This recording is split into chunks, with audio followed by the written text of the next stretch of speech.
কথার মধ্যে যে অনেক সময় বাংলিশ হয়ে যায়, বাংলাও বলে ইংলিশও বলে। তো এরকম যাতে না হয়, বাংলাকে যাতে আমরা হৃদয়ে ধারণ করি। আমরা ছোটোবেলায় যখন বাংলা ব্যাকরণ বই পড়তাম, আপনি দেখবেন চা চিনি এগুলো হলো চাইনিজ শব্দ।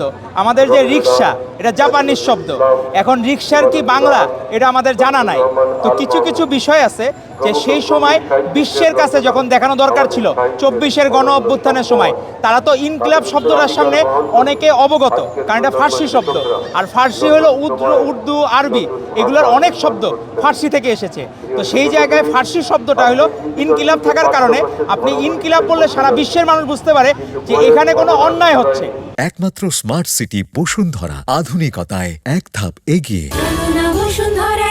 এই জায়গায় বিপ্লব হচ্ছে, সেজন্য 24-এর গণ অভ্যুত্থানে আমরা সেই জায়গায় বিপ্লবের চেতনাকে ধারণ করার জন্য ইনকিলাব শব্দটা ব্যবহার করা হয়েছে।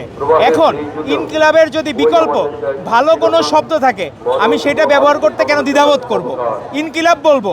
পাশাপাশি আমাদের একজন প্রবীণ নেতা উনি বলেছেন যে সেই জায়গায় ইনকিলাব কেন বলে জেনজি, সেই জায়গায় তার আসলে বক্তব্য আমার মনে হয় আরেকটু ক্লিয়ার করা উচিত ছিল যে জেনজি ইনকিলাব জিন্দাবাদের পাশাপাশি বিপ্লব দীর্ঘজীবী হোক, ইনকিলাবের বাংলাটাও জানা দরকার। এখন সেই সেন্সে হয়তো বা উনি বলেছেন, কারণ যেটার সুন্দর বাংলা আছে সেটা বর্তমান প্রজন্ম জানে কিনা। অনেক বিষয় আছে, যেমন আমরা আমাদের স্লোগান হচ্ছে বাংলাদেশ জিন্দাবাদ, সেই জায়গায় অনেক সময় স্লোগানের খাতিরে যেমন বিপ্লব দীর্ঘজীবী হোক জিন্দাবাদ, সেটা হয়তো বা ওইরকম সুইটেবল হয় না, সেই জন্য ইনকিলাবটা ইউজ করা হয়। আবার অনেকে দেখলাম অমিতাভ বচ্চনের মুভিতেও ইনকিলাব শব্দটা দেখা গেলো ইনকিলাব জিন্দাবাদ বলে স্লোগান দেয়।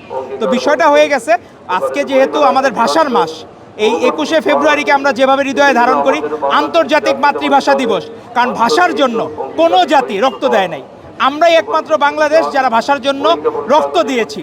তো এই বাংলাদেশের জাতি হিসাবে আমরা যে গর্ববোধ করি, সেই গর্ববোধের জায়গায় ইনকিলাব জিন্দাবাদ আমরা বলবো। পাশাপাশি আমাদের এইটাও জানতে হবে যে বিপ্লব দীর্ঘজীবী হোক। তো সেটা আমাদের মনে রাখতে হবে। জেনজিজের উদ্দেশ্যে আমাদের একজন প্রবীণ নেতা যিনি বলেছেন, উনি হয়তো বা লাইনটা ইনকমপ্লিট রেখেছেন, যে পরবর্তী প্রজন্ম যাতে জানে আমরা কেন ইনকিলাব জিন্দাবাদ বলি, পাশাপাশি এটার যে একটা সুন্দর বাংলা আছে সেটা যাতে আমরা জানি, এবং বাংলা ভাষাকে আমরা ধারণ করতে হবে আমাদের কাজের মাধ্যমে। আমরা দেখি অনেকে কথার মধ্যে যে অনেক সময় বাংলিশ হয়ে যায়, বাংলাও বলে ইংলিশও বলে। তো এরকম যাতে না হয়, বাংলাকে যাতে আমরা হৃদয়ে ধারণ করি। যখন আমরা ইংরেজি বলবো তখন আমরা ইংরেজি বলবো, যখন আমরা বাংলা বলবো আমরা বাংলা বলবো। দুইটাকে মিক্স করে আমরা যাতে জগা খিচুড়ি না করি, বাংলাকে বাংলার জায়গায় রাখবো, ইংরেজিকে ইংরেজি জায়গায় রাখবো। আমরা পারস্পরিক শ্রদ্ধাবোধের জায়গা, কারণ আমাদের বিশ্বে আমরা যাতে সারা বিশ্বে বিচরণ করতে পারি, এজন্য আমাদের নেতা তারেক রহমান উনি বাধ্যতামূলকভাবে 3য় ও 4র্থ ভাষা শিক্ষার ব্যবস্থা করছেন। জাপানিজ, ফ্রেঞ্চ, লাতিন, অ্যারাবিয়ান, অনেক শব্দ ফার্সি, যাতে আমরা বাংলাদেশের যারা আছেন এরা যাতে বিশ্বের বিভিন্ন জায়গায় কর্মের জায়গায় যাতে অনেক বেশি ভালো ভূমিকা রাখতে পারেন এবং রেমিটেন্সে যাতে ভালো ভূমিকা রাখতে পারেন।